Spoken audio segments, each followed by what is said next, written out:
Photokina 2012 at the Sony booth, talking to Yann, Salmon, Legagneur, the Senior Marketing Manager for Personal Imaging and Sound in Europe. Hello. Hi, nice to meet you. And we have a few questions about your new line of products that you announced recently for Photokina. First question about the RX1, the full-frame compact camera. Basically, who is the target audience for this type of camera? So we developed RX1 in one particular goal, was to bring the best image quality in the smallest size product. And today RX1 is the only product in the market that is able to provide better quality or equivalent quality to a full-frame DSLR, and even better actually, because the lens is 100% studied for this sensor. So that was the ultimate goal for RX1. Okay. Talking about full-frame sensors, did you think about integrating them into a next camera? I mean, you did that for a video next version. Yes, sure. But do you think about integrating it maybe into a higher version of the Next 7 or something like that? So it's not something that we exclude. So it's a good question. I don't say we are developing it, but yeah, of course, we are listening to the market. When we believe that the mirrorless market is ready, we might start to consider it. So of course, that's in our mind, in the engineer mind, but at this stage, it's not something we will provide in the short term. Okay. What about the GPS for the RX line? I mean, currently the RX line is, without the GPS. Is it something that you are thinking about for the future?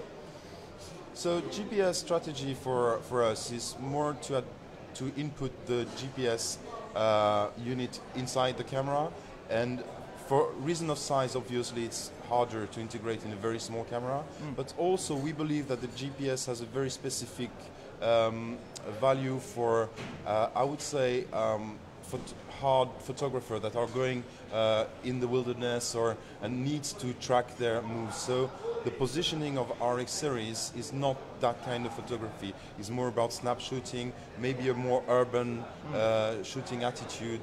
And so the GPS for us, as a position of the positioning of the product, doesn't really match. That's the two reasons why we didn't integrate in the RX1. Okay, and what about the next line? I mean, it also doesn't have GPS currently, so is it the same answer, or maybe we have considered it? It's more or less the same answer. We thought about it for the 6 series, but for obvious size of reason of size with Wi-Fi.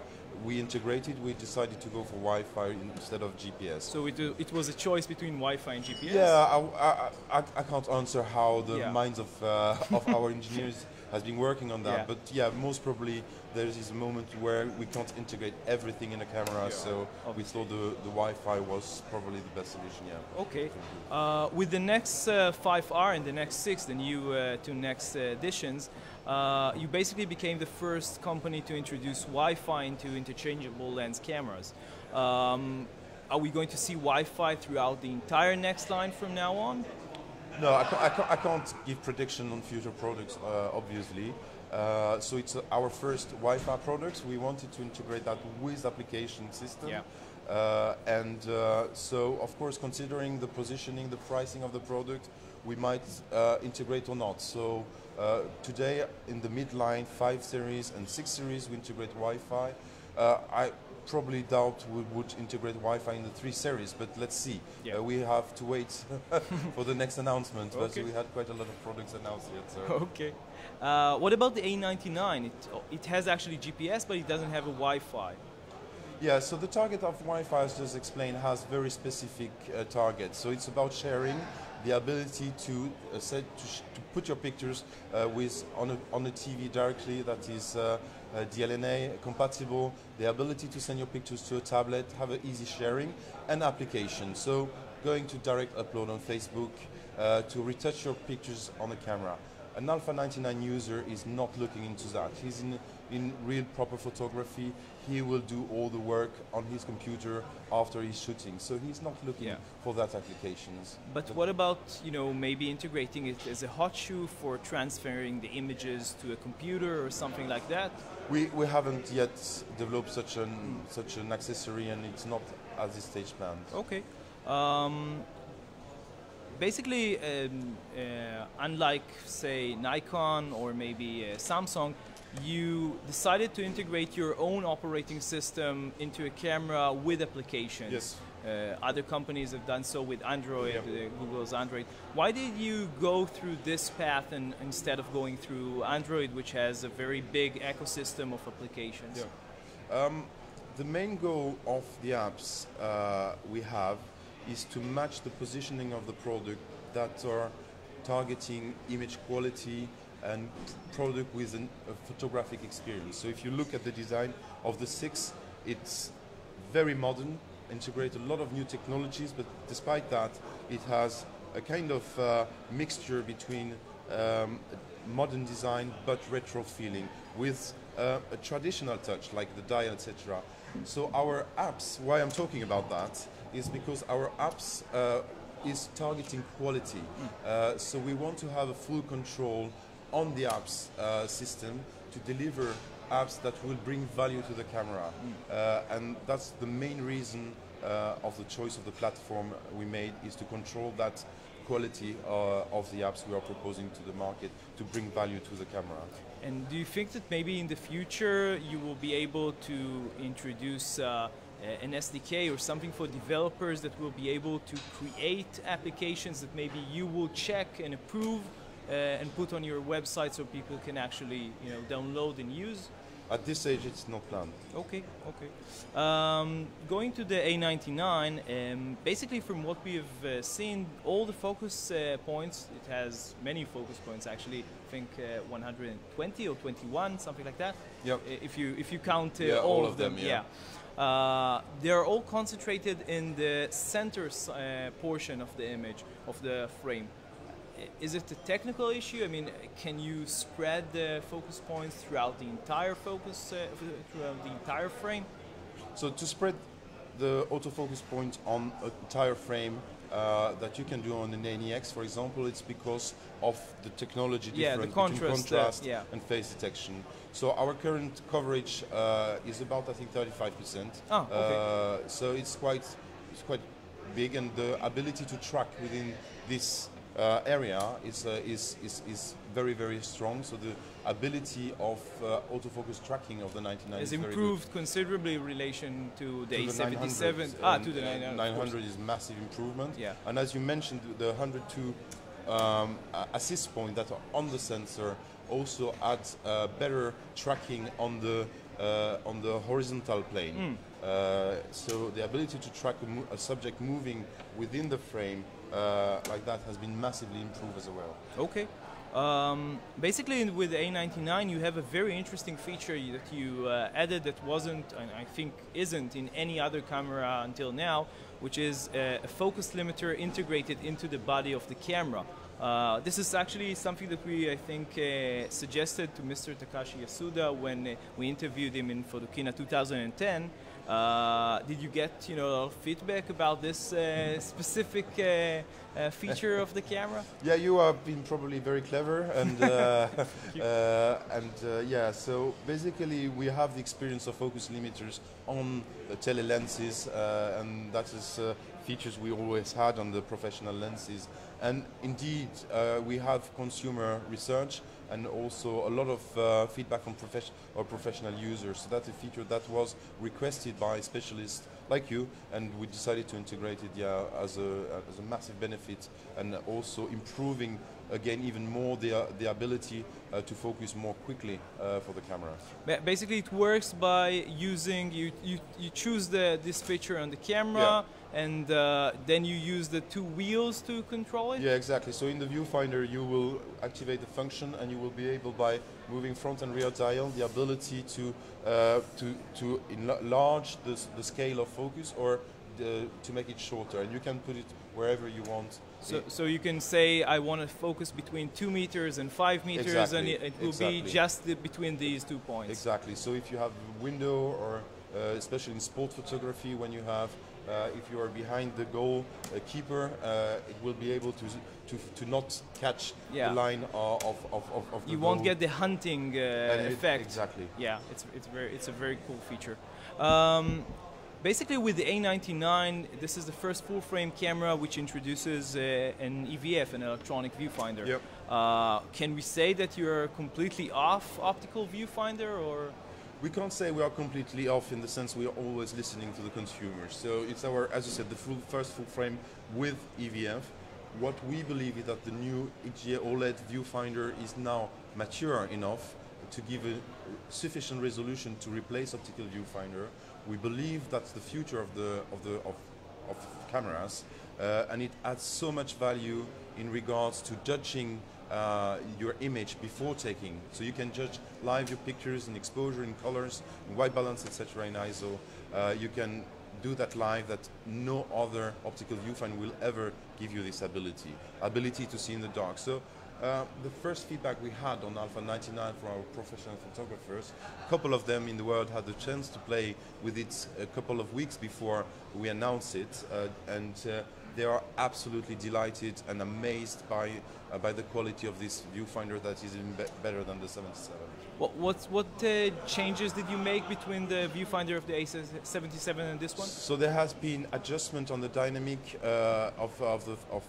between the highlights and lowlight. There have been also added a functionality to fine-tune the color reproduction in the viewfinder and to also to LCD screen. So you have the ability to make a manual calibration. So there is no proper calibration tool, but you have the possibility to fine-tune your viewfinder to your taste, or eventually even to your monitor at home on which you work, to make sure you have a matching on the color reproduction.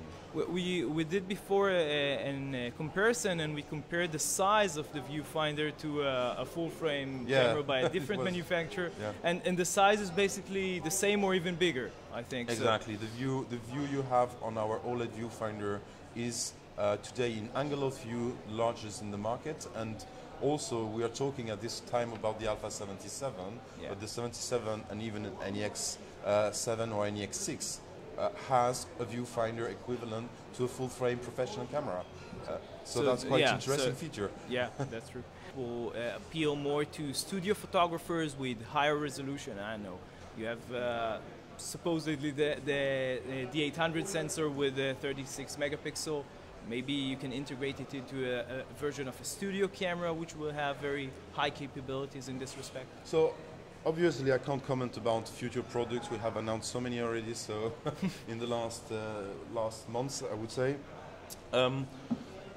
So, we will always watch the megapixel trend and the need of consumer. The choice of the 24 megapixel for 99 was mainly to satisfy the need of image quality that our customer were looking for.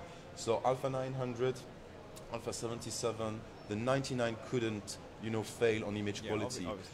So the target was to have the best ISO performance possible in terms of noise, of low noise, and image quality in terms of color reproduction as well.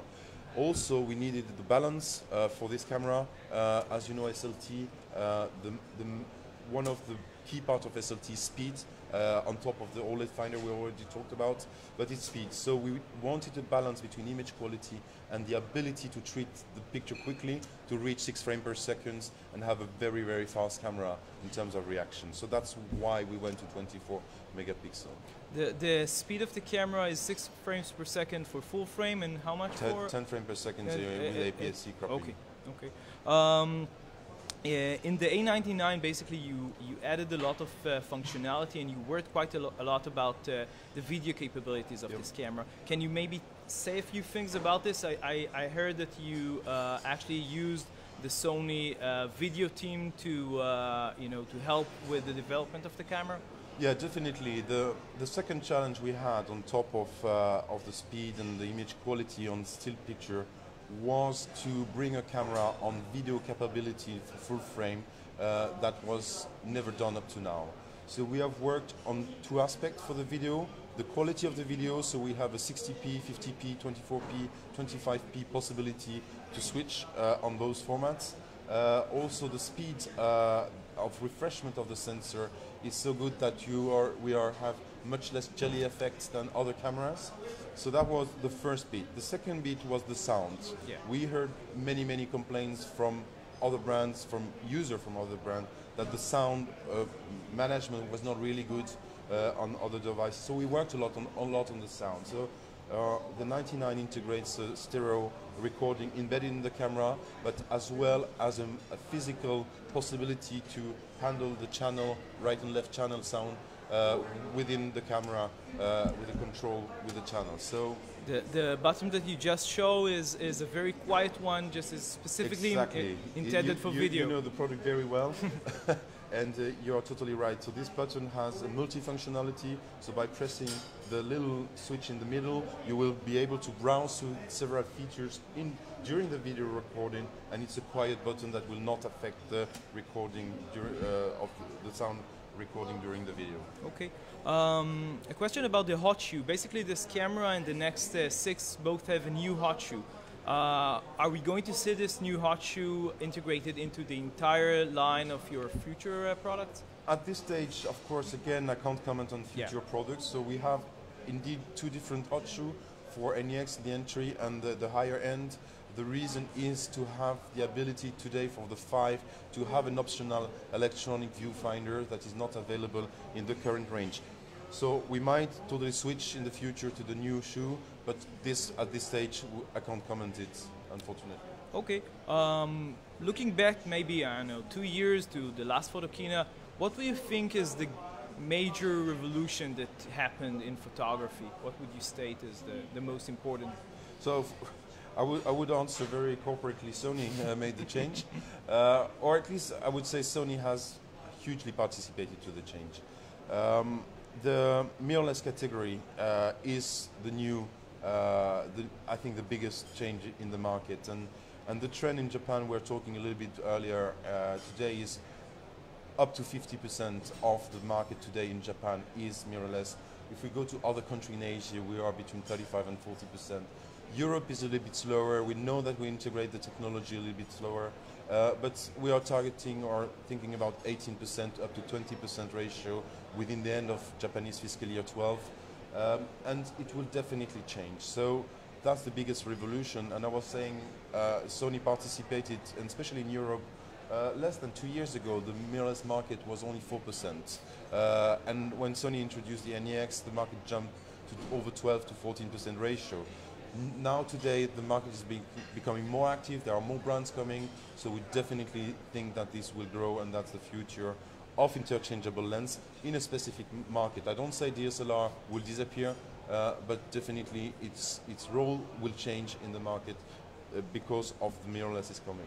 And if you would have to speculate about maybe what we will see in the next 2 years, I know it's a hard question, but do you have any ideas about what will be the next revolution?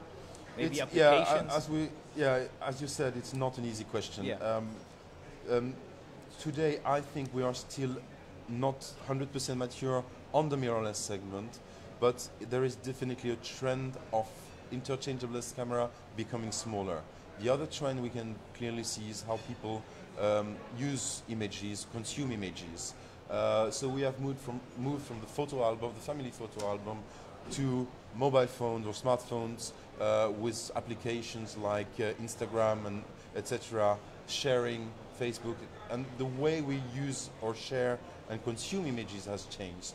So I think that is probably the major change in photography, and photography is becoming more and more popular. We have photography everywhere, but finally we don't print the images anymore. So I think there is something that will happen in the cameras, in the device, with the Wi-Fi. I think that's where probably things will change in the future. Thank you very much. Thank you very much.